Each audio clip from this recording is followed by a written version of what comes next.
dating Pangulo ng Republika ng Pilipinas. Kanyang matibay na kakampi, espiritual na tagapayo at tapat na kaibigan.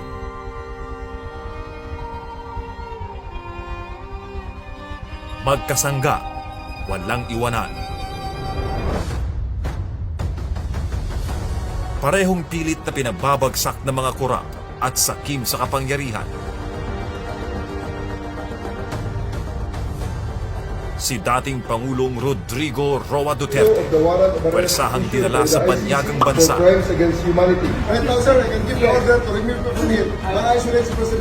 Iligal na ikinulong. Niyuraka ng kanyang mga karapatan at ipinahiya sa buong sanlibutan.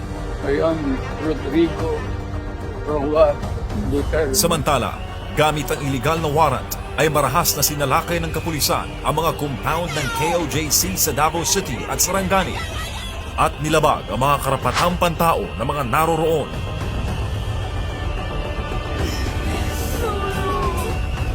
Sinigundahan pa ito ng puwersahang pagkubkob sa KOJC Central Headquarters sa loob ng 16 na araw na nagmistulang war zone.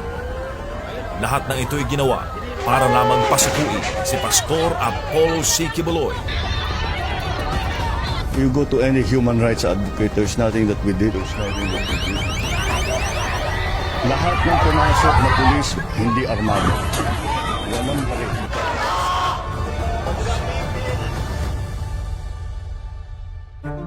Dalawang lider, tapat na magkaibigan. Biktima ng maduming laro ng politika sa Pilipinas.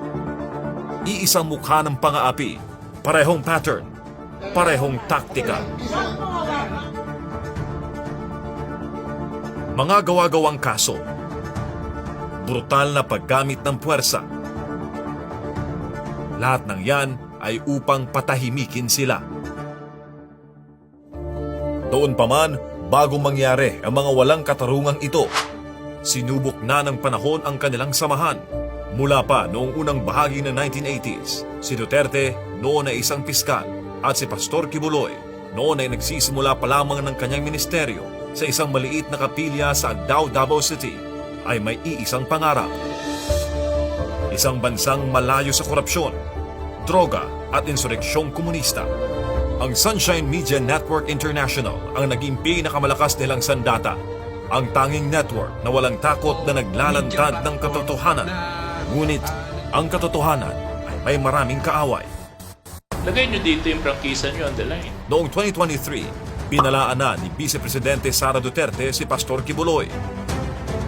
Tatargetin ang SMNI. Isusunod na pabagsakin si Pastor Apollo C. Quiboloy at ang kanyang simbahan gamit ang mga gawa-gawang kaso. Bibili ng mga miyembro, babayaran para maging false witnesses. Ikukulong ang kanyang ama sa International Criminal Court sa The Hague, Netherlands. At pagkatapos, siya naman ang isusunod. Tinanong ko. Bakit ganoon na lang ang obsesyon ng administrasyong ito upang pabagsakin si Pastor Quiboloy? Dahil sa kanyang ipinaglalaban. Si Pastor Quiboloy ay hindi lamang spiritual na leader ng KOJC na may 7 milyong nasasakupan sa buong mundo. Siya rin ang nagtatag ng Jose Maria College Foundation Incorporated na nagbibigay ng libreng edukasyon sa maraming kabataan.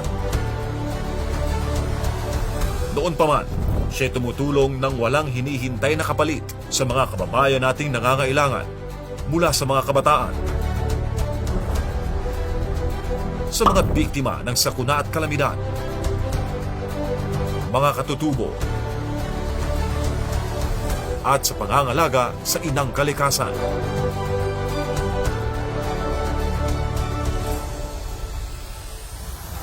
Siya ang puwersa sa likod ng SMNI, ang tanging network na lumalaban sa korupsyon, droga, terorismo at hindi nababayaran ng kahit anumang suhod.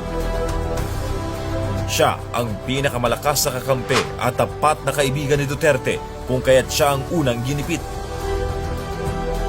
Isa-isa, nabubuo ang mga piraso ng plano ng mga kaaway. Tinatanggal ang lahat ng balakid, upang hadlangan ang pagbabalik ng isang Duterte. Dinubusalan ang maraming karapatan, ngunit hindi na bulag ang taong bayan. Naikulong man sina Tatay Digong at Pastor Kibuloy, ngunit hindi matatahimik ang katotohanan. Mas lalo nilang sinusubukang pabagsakin ang mga Duterte, mas lalong lumalakas ang boses ng taong bayan. Protektahan natin ang konstitusyon at sama-sama nating ayusin ang Pilipinas. Bumoto para sa mga may tapang na lumaban at totoong malasakit sa bayan. Pastor Apollo C. Kibuloy sa Senado. Tapat na kaibigan. Boses ng mga inaapi. Vote straight PDP laban. Vote Pastor Apollo C. Kibuloy, number 53 sa balota.